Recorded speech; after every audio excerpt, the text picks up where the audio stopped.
What's up? It's Andy Grammer with Jag. Hi, this is Carly Rae Jepsen, and you're listening to Jag. Hey everybody, it's Joe Jonas hanging with Jag. This is Heather Knox with the hottest Jag I've ever seen. Ryan Seacrest with Jag. It's B.O.B. checking in with my homie Jag. So much swag with my homie Jag. It's the Jag Show podcast. Welcome in. Very excited about today's guest. And as most of you know, I am based here in Metro Detroit, where my wife and I have made our home, and I absolutely love it here. But I always say that I have dual citizenship because I grew up in the Boston area. Boston is very near and dear to my heart. I have most of my family there. And a very good friend, kind of the dean of podcasting in Boston, if I may say so myself, David Yaz from the Boston Podcast Network is my guest today. Welcome. Thanks, man. Yeah, I am a wicked big deal in Boston, man. Doing the podcast, been doing them forever, man. Wicked you're company. You're good people, John. I'm so glad to be on the call with you. I don't really talk like that, sorry. But the way you introduced me. I only do after a couple of adult beverages. So right. You are kind of a renaissance man. You've been in the newspaper business. You're an attorney. You started the podcast network. If you could, just sort of take me through your journey professionally and how you ended up where you are now running this Boston podcast empire. Yeah, I still trying to figure out my story, John, as many of us do. I don't know when I turned 50 a couple of years ago, but failed at many things, as I like to say. But when you give advice to young people, I always say have a plan, and then be ready for the Mike Tyson principle. That's everybody has a plan until you get punched in the mouth. So My career has taken a lot of twists and turns. Educated as a lawyer. Thought I wanted to be like a sports agent. I found out it's really not that much fun to be a sports agent. It's actually a pain in the ass, and you're dealing with a lot of grimy, slimy people. I did work for a sports agent for a brief while, and then did the lawyer thing a little bit. Went over to a newspaper called Lawyers Weekly. Ran that ended up being there 15 years all told. Writer, editor, the whole deal. And it was really kind of a dream job to put a creative stroke on what had been a legal background in education, something fun to do with the law degree. So I was loving it. And then, I don't know if you heard, but the newspaper industry all of a sudden took a turn and wasn't quite what it used to be. Only thing worse than the radio industry where I came from. So I feel your pain. I know, their misery loves company. And eventually did some other things, went into finance, but this podcast thing has kind of always been there. I actually started doing them as, I don't know if you remember when you did your first podcast, John. I know you come out of radio, but I remember doing one in 2008, and I'm almost surprised that I knew what a podcast was in 2008. But Oh, for sure. Yeah, but did them at Lawyers Weekly for a little while.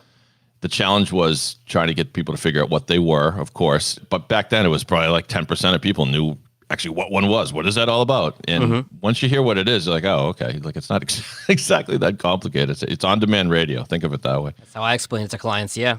Yeah. And so I knew that coming out of the professional world and having all my contacts in finance, law, I know a ton of lawyers, and a lot of these professionals, they want podcasts, and they don't know what they're doing. So kind of took the leap to go full-time on this a couple of years ago, opened a studio in Westwood, Mass, and having fun. And you've got a whole team there. A lot of podcast editors and creators are one-man banding it, but you've got a team there. Tell me about your team. Well, my right-hand person, Carrie Tabaski, is awesome. She's been running the show since we got started, just kind of a lot more organized than I am. I'm the creative sort, and she's making the trains run on time. And then I have just a host of freelancers, editors, and really the Boston Podcast Network kind of got rolling with the help of kind of an informal gang of podcasters. We wanted good talent on the network, on the website. And so some former radio people like John Meter-Perel, some comedians like Nick Stevens, who is really a personality here in Boston. AKA Fitzy, right? That's right. He goes by the alter ego. It's your old pal Fitzy. Yeah. I love the Fitzy Patriots videos, for sure. Yeah, even if you're not a fan of New Englanders, he's got an accent, but he amps it up for this Fitzy character. It's hilarious videos, shit Pats fans say, and other stuff he does in the character Fitzy. So he was one. He started a kind of a movie fan podcast called Shawshanked with a bunch of his crew. So there's always been sort of a little bit of a Pod 617 family, and going strong, adding new faces, new voices, week to week. So it's been good. How many shows approximately do you have right now, Dave? On the website, we're talking close to, I want to say 36. Now, some of those are in different phases of production. Some of them actively producing weekly. Some of them, did a season and just kind of called it quits for then. And as you know, John, like there's no rules when it comes to podcasting. So Yeah. you could do it for so many different purposes. You could do it just to, I have divorce lawyers that they just want to do the basics of divorce podcasts. So they did a limited series just talking about the various components. That was good for them to show off their knowledge. And then you have others that absolutely want to go out weekly to build that audience brick by brick. I don't even know how many podcasts I've produced over the course of this thing. It could be approaching the thousands. I'm not sure. That brings up a good point, though. You talk about the divorce lawyers there, because there are folks who want to keep cranking out content weekly or monthly or whatever it is. But when you create a podcast, that content can live forever. So if you're a divorce lawyer and you do a 5-6 episode series on the basis of divorce, that's a resource that you can point people to that you can always link back to from social media, from emails, from the website, as opposed to like a TV or a radio ad that it's gone into the ether after it airs. Yeah, absolutely. And people need to know that when they produce podcasts your audience is going to consume it in ways that is just a lot different than like a radio show or a TV show. For podcasts, there is no, hey, did you catch that thing the other night? Or every once in a while, a client will ask me, so when do I need to tune in? It's like, no, you don't. There is no when you want to. And the cool thing, what you said is it can be multi-purposed over the course of year. I mean, unless you're doing sort of a current events podcast, which is most of them aren't, right? Most of them are kind of topic specific. And a good podcast, I don't know about you, you rarely discover it on episode 1. You usually discover it, at best on episode 7 or something.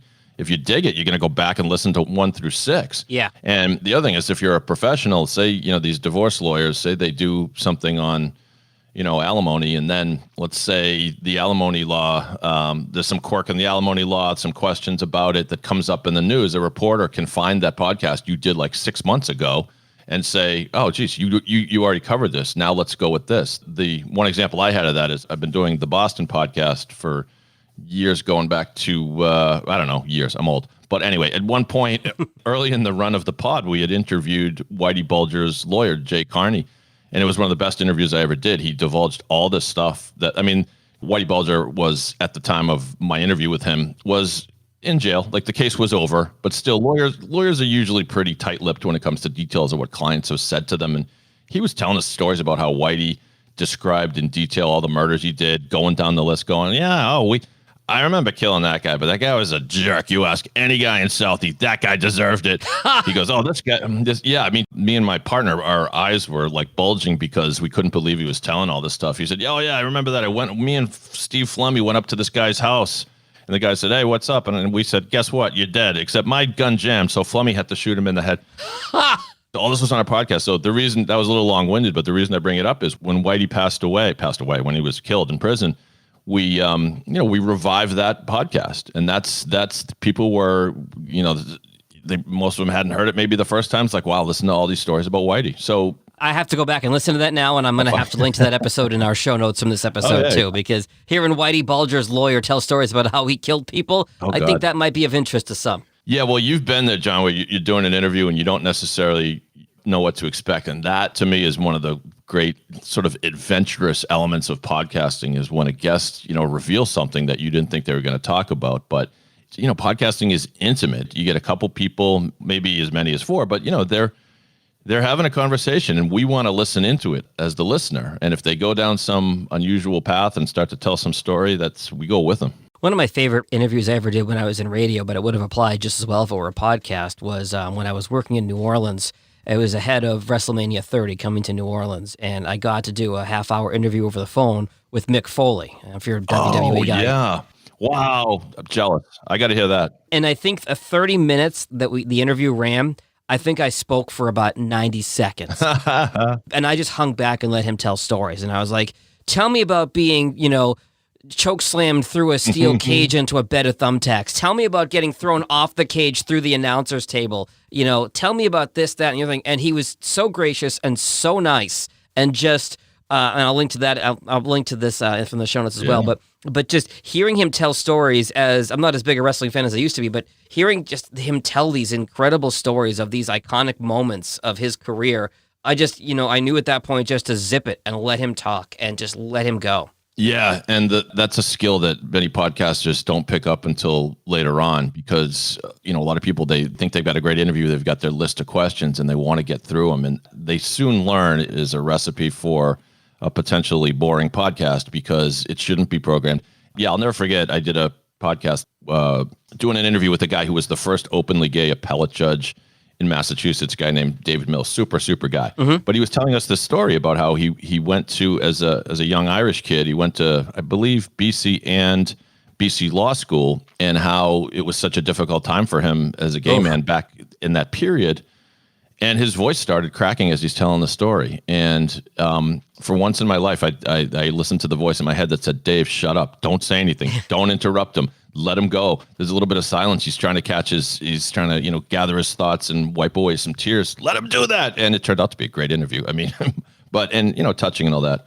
Mick Foley, I think he is, you were kind enough to call me a Renaissance man. That guy's a Renaissance man. He's got such a depth of character. He's interesting. Yeah.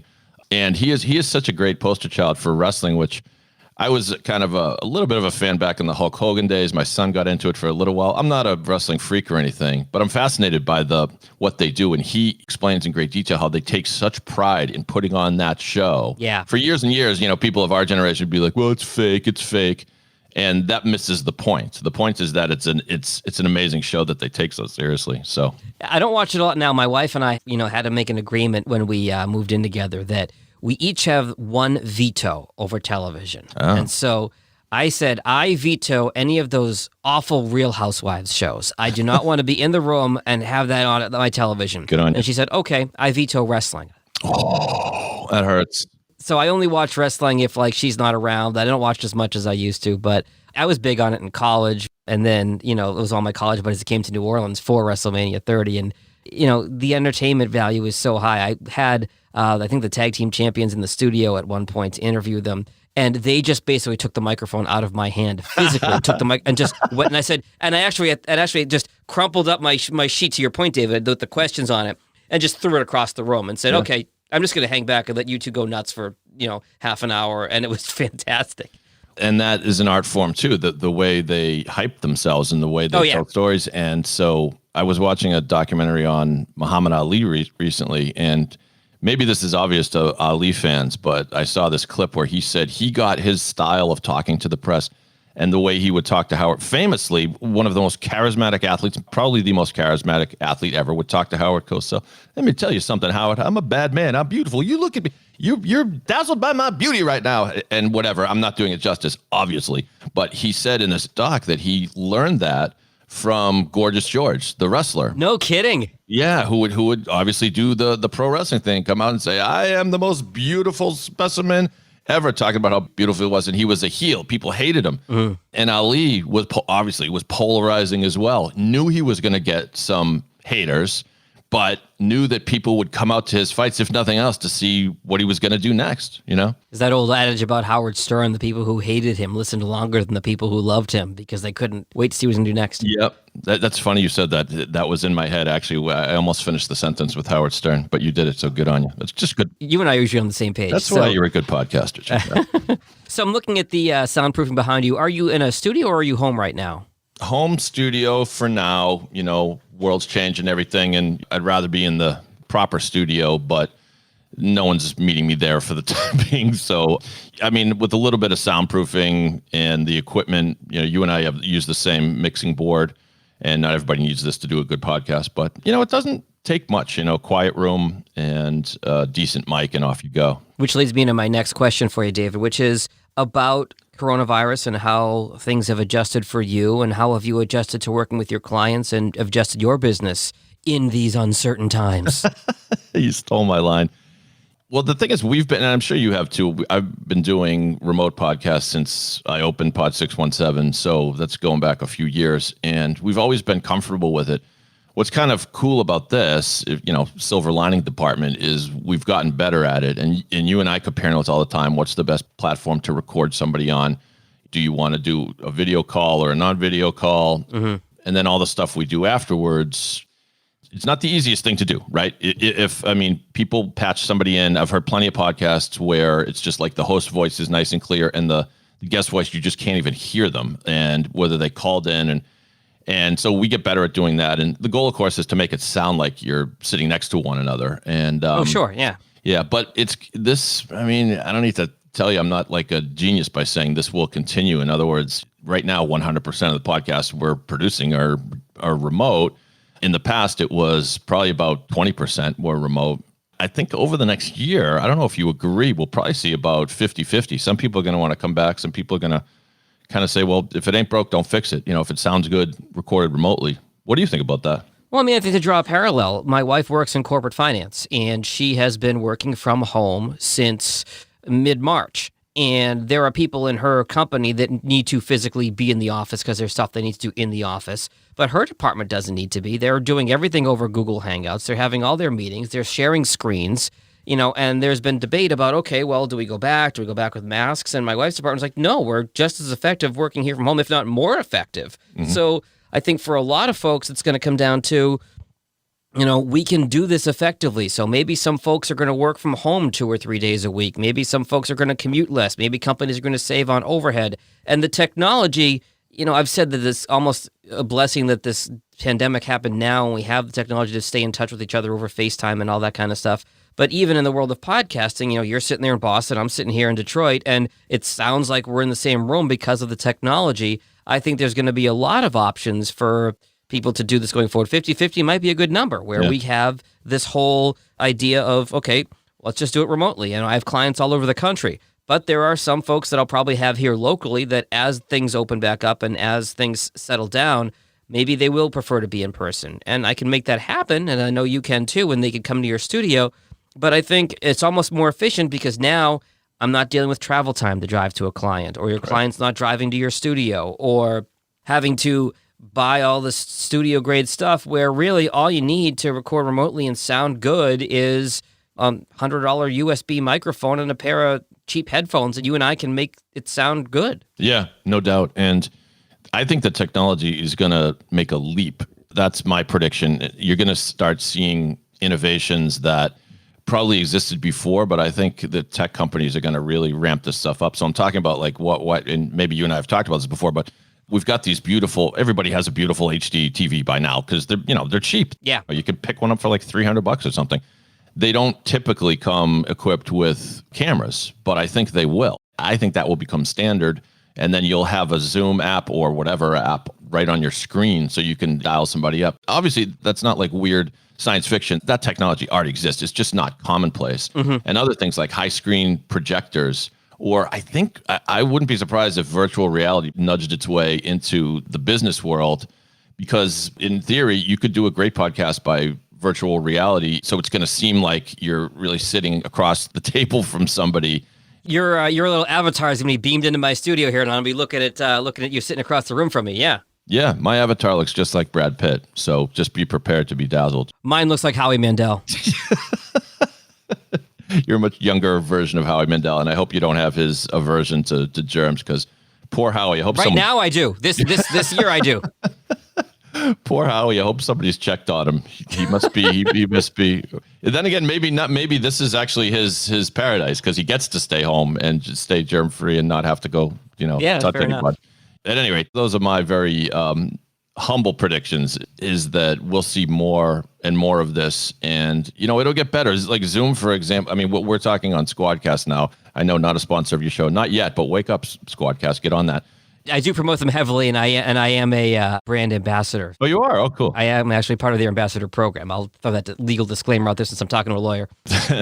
And the thing that is good about Squadcast is it's, to me, and I learned this from you, it's best at approximating talking to someone and being able, I mean, when you're talking face to face with someone, you're reading body language, you can see, them giving you nonverbal feedback and the conversation flows. Sometimes on a Zoom call, like there's a little bit of a hitch, and a lot of my podcasts I do sometimes Zoom by necessity or whatever, but there'll be that little moment where people are talking over each other and they don't even realize they're talking over each other. That wouldn't happen in person. But sometimes, people, there's different qualities of internet connections, there's different qualities of headphones and all that stuff. But this is as good as it comes, and that's what you want. And so it's absolutely doable to have a podcast. I would never claim that the virtual one, I mean, the remote ones are 100% as good as the live ones. Sure. But I think you can get up over 90% just in terms of the flow of conversation, how good it sounds. So in terms of the business of podcasting, Dave, it's something that you and I have talked about a lot offline. Something I like that you're doing is, as a lot of your clients are recording remotely almost out of necessity right now, you've started this program where you're going to send them a mic to do it. Can you walk us through that? Yeah, well, our business is no secret. People hire us to produce their podcasts. So people will pay us anywhere from $300 to $700 an episode, depending upon length and all other kinds of stuff and how much work we put into it. Mm-hmm. But if you're going to work with us, then we want you to have the best stuff. And so I don't charge my clients for that. I send, as soon as you want to get started, I send you out a USB mic, the one recommended by John Gay and the Jag podcast. It's Fisher Price. You plug it in and they're good to go. And it's a shame to me when I hear podcasts or even anybody on the interviewing on the news these days when they don't have a mic. In fact, everyone should have one, period, I think, John, because everyone's doing these Zoom calls. And if you're a professional doing a Zoom call, whether it's for networking or education, or it's an internal meeting in your company, or it's a client, why not sound great? It's not hard. Right. It's not hard. I send them mics, like you said, they range, the good ones range from $60 to $120, somewhere in there. And you sound terrific. And then, when you plug in the headphones, I always like to be able to hear myself back through my ears. Some people who do it for the first time, they're like, "Ooh, I don't like this. I don't like the sound of my own voice." But you should know what your voice sounds like, because that's what people are hearing on the other end, right? Yeah, exactly. If you're talking right into the computer, or you're leaning over, you're poorly lit, you're not going to make as much of an impression on a call as you could do otherwise with just a couple simple tasks. For the podcast geekery that are listening right now, I will say this. So this new podcast series that I've started, Michigan Motors Forward, which is thanks to our friend Catherine O'Brien for the idea. It's focusing on Metro Detroit businesses that are adapting with the current situation and giving back to the community. And I have actually had to do a lot of these calls over Zoom, and a lot of them on a built-in laptop mic, and somebody might be in their living room with a lot of echo and reverb.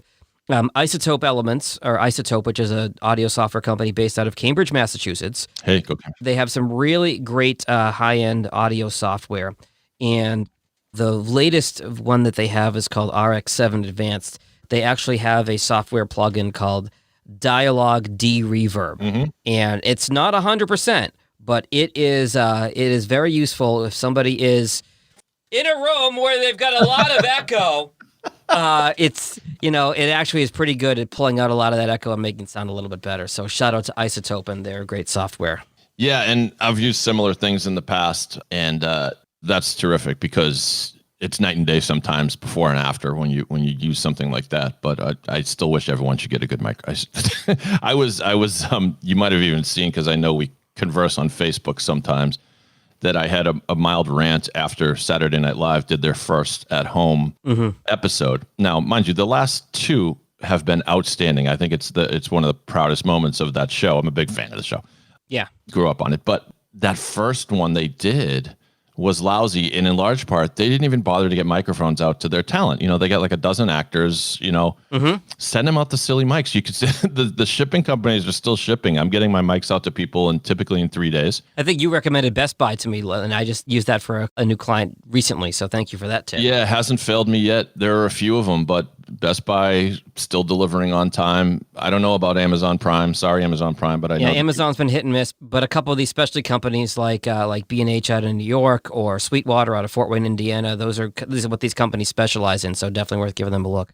Right. And now SNL has figured out, as long as they have a half decent camera and a microphone that doesn't catch all the echo in these people's apartments and homes, and it's a good lesson for podcasters, right? The rhythm of the show seems familiar. Yes. And plus what they're doing is comedy. It's difficult. If the timing is off, then it's going to suck, and especially with no studio audience to laugh. Exactly. And that's why some people say, well, the Weekend Update is lousy. And I say, you know what? It's actually pretty good. It's at least as good as the jokes are. And eventually you get used to not hearing the laughter. So I'm a big fan of John Oliver. I think he's hysterical and really does it better than anybody in that political satire biz. And he's been doing his shows, from his home, like blank screen behind him. He just says he's broadcasting or recording from a void of some sort. No audience. Usually the energy of the audience is a big part of that show. Sure. But his stuff is good. And so I provide the laughter. If it's funny, I'm going to laugh. And I think we're all getting a little bit more used to that as well. No, I think so. And I'm a fan of John Oliver, and I've actually been tuning out of some of the comedy and news stuff because I've just been burnt out on COVID and the depression of it lately. But I am going to go back and check him out. Last thing I want to ask you, David, since you are in my hometown, what is the feeling in Boston right now with regard to the lack of sports in such a big sports town and city of champions and all that? What is the general sense of Red Sox, Patriots? I mean, where are we at right now? Everything sucks, man. No Pats, no Sox. I want my Fenway Frank. It's just weird. Every once in a while I'll have a day when I realize I'll be at home around dinner time, but I could have the Sox on TV right now. It would be nice. In a way, maybe weirdly, it came a good time for Boston sports because Tom Brady left town. Like I had every day I wake up and I go, wait a minute, Tom Brady's on the Buccaneers now. Like it's still weird to think that. And so football could start on time. Who the hell knows? Right. The Sox were coming off of, I don't think the sign stealing thing was such a big deal as everyone else does, but still. It's the stink is on. We have to ship our manager out of town because of that sign stealing thing. The Red Sox look like they're rebuilding. I guess it could have been an okay time, but we love our sports in Boston. Obviously, as you know, it's the only saving grace around here is we got our Market Basket, we got Dunkies, and we got the Packy stores if you need to get some beer. I do recommend, whether you're a Boston person or not, to follow People of Market Basket on Facebook because they have some tremendous memes. And have you seen if you're missing the Sox? Have you seen Josh Cantor's 7th inning stretch on Facebook? I have not. So Josh Cantor, who is the Fenway Park organist, every day at about 3 o'clock, he does a Facebook Live, and he takes requests, and he plays the organ for whatever song you want. So it's 7th inning stretch on Facebook. I highly, highly recommend checking it out to have a little slice of baseball as we miss it. That's great. It also recalls one of the most tired riddles in Boston sports history, and that is who's the only man to have played for the Celtics, the Bruins, and the Red Sox. And that is? John Kiley, the organist, who was Fenway Park. He's played for all of them. You get it? There you go. Isn't it Dale Arnold is the only one who's done play-by-play for all 4 teams? Is that true? I think. I'd have to double-check that. If so, that's too bad. I'm not a huge fan. He's okay, but whatever. No, I like Dale, but all right. Anyway. All right. David Yaz, the Boston Podcast, and Pod 617. How do people find you? Go to pod617.com. All of our shows are there and everything else. If you search wherever you find your podcast, I recommend searching Pod 617. You'll find all the shows they produce, including my show, the Boston Podcast, which just moments from now will feature an interview with the great John Gay. So now by the time this episode comes out, my interview on your podcast will be out, and we'll link to that in the show notes as well. Right. David, I've really enjoyed getting to know you over these last couple months in our group chats among podcast editors, and then also we have so much in common with Boston. I think we think a lot too, and not just because we're both from the same yacht over there. Yeah, you're good people. Long story short, I'll talk to you in a heartbeat, John Gay. All right. Thank you so much, and just keep it up, man. I mean, strength in numbers. Us podcasters, different parts of the country. We just got to keep on, as your podcast mentions. Keep trucking, keep motoring. Oh, Michigan Motors Forward. Yeah, so there we go. I like but it. So does podcasting. So you got it. David, yes, thank you for your time today. Always great to talk to you. Wicked good chat today. We'll talk soon. Thanks for listening to the Jag Show podcast. If you like what you heard, be sure to subscribe in Apple, Spotify, Google, or wherever you get your podcasts. New episodes are published every Tuesday and Friday morning. For help with your podcast, find Jag on social media at Jag in Detroit or on the web at jagindetroit.com.